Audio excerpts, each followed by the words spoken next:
Ontem, o presidente Jair Bolsonaro voltou a criticar as medidas de restrição adotadas por estados e municípios, divergindo do novo ministro da Saúde, Marcelo Queiroga. Essa política, entendo eu, desses isolamentos, dessas medidas restritivas, com toque de recolher, com supressão do direito de ir e vir, extrapola em muito até mesmo um estado de sítio. Eu apelo a todas as autoridades do Brasil que revejam essa política e permitam que o povo vá trabalhar. Qualquer um pode contrair o vírus, qualquer um pode ter sua situação de saúde complicada, mas a fome mata muito mais do que o próprio vírus. Temos que enfrentar a realidade. Não adianta fugirmos do que está aí. Então vamos fazer, cada um, a nossa parte. As pessoas devem observar o uso de máscaras. O uso de máscaras é importante, é fundamental. Devem guardar o distanciamento entre si para que essa doença ela não se transmita na velocidade que vem se transmitindo. Então, são várias ações. Se fizermos todas essas ações de maneira efetiva, nós vamos ter melhores resultados. Com esses dois trechos aí de discursos, tiveram um intervalo de aproximadamente 10 minutos entre o que disse o ministro da Saúde, Marcelo Queiroga, e o que disse o presidente da República, Jair Bolsonaro, porque ontem tivemos a entrevista coletiva daquele comitê formado, o resultado da primeira reunião daquele comitê formado pelo presidente do Senado, presidente da Câmara, ministro da Saúde, um representante também indicado pelo CNJ, para adotar novas ações de combate à pandemia. E aí, houve esse discurso logo na sequência do presidente da Câmara, do Senado, dos presidentes da Câmara do Senado, e aí o Marcelo Queiroga falou. 10 minutos depois, o presidente Jair Bolsonaro foi participar ali do pronunciamento a respeito do novo auxílio emergencial. E aí o presidente Bolsonaro trouxe essas palavras que a gente acabou de ouvir, palavras completamente dissonantes do que havia acabado de dizer Marcelo Queiroga, Megali. E aí a pessoa fica se perguntando, o que eu faço? Eu saio de casa, eu abro a minha loja, eu me protejo, qual é a palavra que vale? A do ministro da Saúde ou a do presidente? Bom, a do ministro da Saúde é a recomendação da OMS, é aquilo que está sendo feito e foi feito em diversos países, sem que ninguém gritasse que esses países estavam sendo alvo de ditadores, né? Que querem escravizar o seu povo, de impor focinheiras ideológicas. Não, a população, a maioria dela, né, a maioria.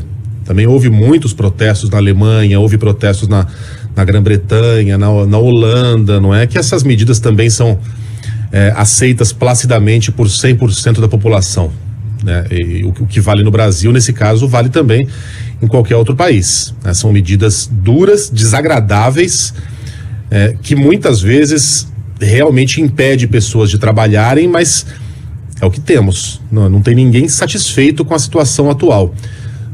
Aí a gente tem que se perguntar qual é a nossa prioridade. A prioridade é a vida. E veja, não há uma antítese entre vida e trabalho. É possível você combinar a proteção ao trabalho, a proteção à economia, com a proteção à vida. Mas não é simplesmente falando vão às ruas, vivam as suas vidas normais, que isso vai acontecer. Até porque a vida normal, nesse momento, não existe. Mesmo que eventualmente os governos autorizem o funcionamento pleno dos shoppings, dos restaurantes, a maioria das pessoas não vai frequentar esses estabelecimentos, porque essas pessoas estão com medo, elas estão vendo que esse país virou um grande cemitério. Elas estão vendo parentes internados, amigos morrendo, celebridades morrendo aos milhares, literalmente. Então não vai adiantar você simplesmente mandar as pessoas para a rua, né? O presidente sabe disso, ou espero que saiba. O que me incomoda é que ele fala como um espectador. Ele não fala como presidente, mas sim como um ativista. Vão às ruas, qual é a solução? É essa? É isso que Bolsonaro tem a apresentar? Suspendam as medidas de isolamento e voltem à sua vida normal na ilusão de que a vida de fato vai voltar ao normal? Caso isso ocorra, caso todas as medidas de isolamento, eu chamo de medidas de isolamento porque lockdown não existe no Brasil, nunca existiu, com raras exceções, ele imagina que é isso que vai acontecer? É muito pouco da parte de um presidente.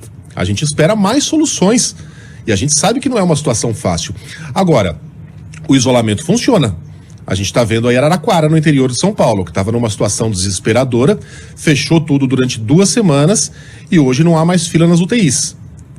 A cidade zerou o número de mortes pela Covid. Houve dias em que não houve registro de mortes. A quantidade de internações despencou. Em Portugal, a mesma coisa. A Grã-Bretanha teve índices desesperadores de mortes, piores que os nossos. Chegaram a morrer 1.700 pessoas em um dia, em um país cuja população não chega a 25% da brasileira, seria o equivalente a mais de 6 mil mortos por dia aqui no Brasil. A Grã-Bretanha se trancou, esses números diminuíram e hoje as pessoas estão livres para circular ao ar livre sem máscara. Portanto, essas medidas funcionam. Você mandar as pessoas para a rua é a receita para o desastre. Bolsonaro tem o direito de ser contra essas medidas, mas ele precisa apresentar algo mais do que um discurso vazio de simplesmente vão para as ruas viver as suas vidas normais. Porque sinto muito, presidente, a vida normal nesse momento não existe.